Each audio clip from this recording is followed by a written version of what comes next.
Hello दोस्तों, thrill point में आपका स्वागत है। चार्ल्स ऑगस्टस लिंडबर्ग जूनियर 1 मार्च 1932। जब 20 महीने के चार्ल्स ऑगस्टस लिंडबर्ग जूनियर का अपहरण कर लिया गया। 2 महीने बाद 12 मई को सड़क किनारे छत विक्षत हालत में उसकी लाश मिली। इस घटना को क्राइम ऑफ द सेंचुरी कहा गया। यह मामला लगभग 100 साल पहले अमेरिका में हुआ था, लेकिन आज भी इस मामले में लोगों की दिलचस्पी कम नहीं हुई है।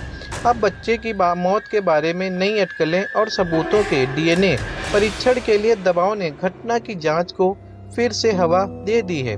चार्ल्स ऑगस्टस लिंडबर्ग जूनियर का केस लगभग 100 साल पुराना है और इसे सदी का अपराध यानी क्राइम ऑफ द सेंचुरी के रूप में जाना जाता है। इसकी वजह इस घटना के नाटकीय विवरण और बच्चे के माता पिता की हाई प्रोफाइल स्थिति थी। चार्ल्स की मां एन मैरो लिंडबर्ग एक राजनयिक की बेटी थी और पिता चार्ल्स लिंडबर्ग एक विमान चालक थे, जिन्होंने न्यूयॉर्क से पेरिस तक दुनिया की पहली बिना रुके सिंगल उड़ान पूरी करके प्रसिद्धि हासिल की थी। चार्ल्स ऑगस्टस लिंडबर्ग जूनियर की मौत लगभग 100 साल बाद एक बार फिर चर्चा में है। इसकी वजह उनके पिता चार्ल्स लिंडबर्ग के अपने बेटे की मौत में संभावित संलिप्तता है। इसको लेकर एक विचित्र भयानक सिद्धांत और साक्ष्य के डीएनए परीक्षण के लिए नए कानूनी दबाव ने मिलकर सबसे लंबे समय तक चलने वाले हत्या के रहस्य में से एक को फिर से जनता के ध्यान में ला दिया है। अप्रैल 1936 में एक जर्मन अप्रवासी हाउसमैन को इस अपराध के लिए फांसी दे दी गई थी, जो बढ़ई के रूप में काम करता था और न्यूयॉर्क शहर के ब्रोंक्स बोरो में रहता था। अब इस मामले में उसकी परपोती भतीजी सीजन लव और उसकी चाची ने हाल ही में डीएनए नमूने प्रदान किए हैं और उन्हें उम्मीद है कि न्यू जर्सी की अदालतें आधुनिक विज्ञान की मदद से पुराने संदेह का पता लगाने का रास्ता साफ करने का फैसला करेंगी कि क्या एक निर्दोष व्यक्ति को मौत की सजा दी गई थी, और यदि नहीं तो क्या उसने अकेले इस घटना को अंजाम दिया था। सीजन लव ने कहा, मैं व्यक्तिगत रूप से नहीं मानती कि उसने ऐसा किया।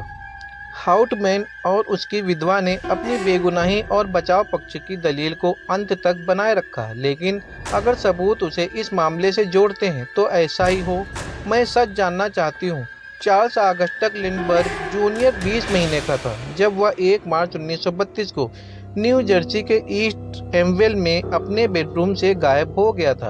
अपहरण के बाद घर पर एक लकड़ी की सीढ़ी, एक छेनी और फिरौती की एक चिट्ठी मिली थी।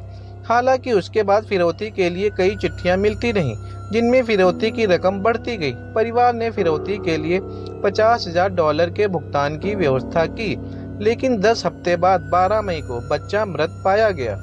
न्यू जर्सी पुलिस के नेतृत्व में जांच सितंबर 1934 तक चलती रही, जब फिरौती की रकम में से $10 की गोल्ड सर्टिफिकेट का इस्तेमाल न्यूयॉर्क में गैसोलीन खरीदने के लिए किया गया। इसके बाद जांचकर्ता गैस स्टेशन पर कार का पता लगाकर हाउटमैन तक पहुंचे। बाद में उसके गैरेज में फिरौती के $13,760 बरामद किए। हालांकि उसके बाद हाउटमैन ने कहा कि उसे पैसे एक ऐसे व्यक्ति ने रखने के लिए कहा था जो मुकदमे से पहले जर्मनी में मर गया था। इसके साथ ही अपहरण की जगह से उंगलियों के कोई निशान नहीं मिले और न ही उसने अपराध स्वीकार किया। इसके साथ ही जांचकर्ताओं को इस बात का कोई स्पष्टीकरण भी नहीं मिला कि कैसे एक अकेले अपहरणकर्ता ने बारिश के बीच दूसरी मंजिल की नर्सरी से बच्चे का अपहरण कर लिया, जब घर में 5 वयस्क और एक कुत्ता मौजूद थे। हालांकि हाउटमैन को न्यू जर्सी के फ्लेमिंगटन में 6 सप्ताह के मुकदमे के बाद दोषी ठहराया गया और मौत की सजा सुनाई गई। जब चार्ल्स ऑगस्टस लिंडबर्ग जूनियर का अपहरण और उसकी हत्या हुई थी, तब उसके पिता चार्ल्स लिंडबर्ग राष्ट्रीय हीरो थे, क्योंकि उन्होंने न्यूयॉर्क से पेरिस तक दुनिया की पहली बिना रुके सिंगल उड़ान पूरी की थी। लेकिन इतिहास उस प्रसिद्ध पायलट को कहीं अधिक गंभीरता से देखेगा, जिसकी 50 साल पहले मृत्यु हो गई थी। लिंडबर्ग यूजीनिक्स के अध्ययन में आकर्षित थे। 1938 में एडोल्फ हिटलर की ओर से हरमन गोरिंग से विमानन में उनके योगदान के लिए पदक स्वीकार करने के बाद मीडिया द्वारा उनकी निंदा की गई थी। कई लोगों ने इसे नाजी शासन के प्रति उनकी सहानुभूति के संकेत के रूप में देखा था। कैलिफोर्निया की एक रिटायर्ड जज लॉइस पर्लमैन अब इस बात की अटकलें लगाती हैं कि चार्ल्स लिंडबर्ग किसी और भी भयावह काम के लिए सक्षम थे और वैज्ञानिक प्रयोगों के लिए अपने बेटे की बलि दे दी, जिसके कारण बच्चे की मौत हो गई।